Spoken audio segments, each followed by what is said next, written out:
महाराष्ट्रातील आगामी विधानसभा निवडणुकीचे वारे आता वाहू लागलेले आहेत. पुढील आठवड्यात विधानसभा निवडणुकीची घोषणा होण्याची शक्यता आहे. या निवडणुकीमध्ये सर्वाधिक राज्यात चर्चेले जाणारे दोन मतदारसंघ आहेत. त्यातील एक म्हणजे बारामती आणि दुसरा असेल तो इंदापूर. बारामतीमध्ये शरद पवार विरुद्ध अजित पवार अशीच लढत होण्याची शक्यता आहे. अर्थात ही लढत विकास विरुद्ध भावनिक आधार अशीच होण्याची शक्यता आहे. बारामतीमध्ये गेल्या अनेक वर्षांमध्ये अजित पवार यांनी विकासाची प्रचंड अशी कामे राबवलेली आहेत. त्यात मग बारामती मेडिकल कॉलेज असो, अनेक शासकीय इमारती असो, एस टी स्टँड असो, रस्ते असो, रुग्णालय असो, पाण्याची अनेक प्रकल्प असो, अशा विविध प्रकारच्या योजना अजित पवारांनी राबवलेल्या आहेत. आता बारामती तालुक्याचा जिरायती असा जो एक काही भाग 33 गावांवर शिक्का आहे, तो पुसण्याच्या दृष्टीने त्यांनी करा आणि नीरा नदी जोड प्रकल्प राबवण्याचे ठरवले आहे.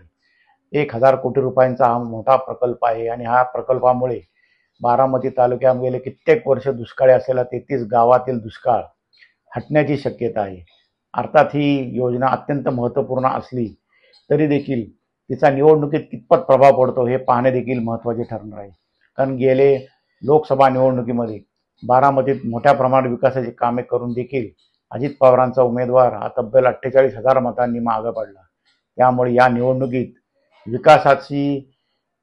विकासाच्या गंगेला जनता साथ देणार का पुन्हा एकदा भावनिक साथ घालणाऱ्याला साथ देणार, याचे उत्तर हे काही काळातच कळणार आहे.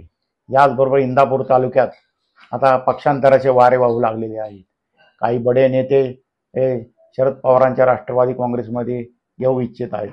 अर्थात गेल्या 2 निवडणुकीत त्यांचा पराभव झाला होता आणि त्याच व्यक्तीबरोबर त्यांची आगामी काळात लढत होण्याची शक्यता आहे. त्यामुळे या निवडणुकीमध्ये काही झालं तरी एकाची हॅट्रिक निश्चित होणार आहे. एकाची पराभवाची हॅट्रिक होऊ शकते तर एकाची विजयाची हॅट्रिक होऊ शकते. त्यामुळे या निवडणुकीमध्ये अत्यंत चुरशीची अशी ही निवडणूक होण्याची शक्यता नाकारता येत नाही. आगामी काळामध्ये राज्यामध्ये हे इंदापूर आणि बारामती या दोन्ही मतदारसंघातील निवडणूक ही लक्षवेधी ठरणार आहे हे मात्र निश्चित.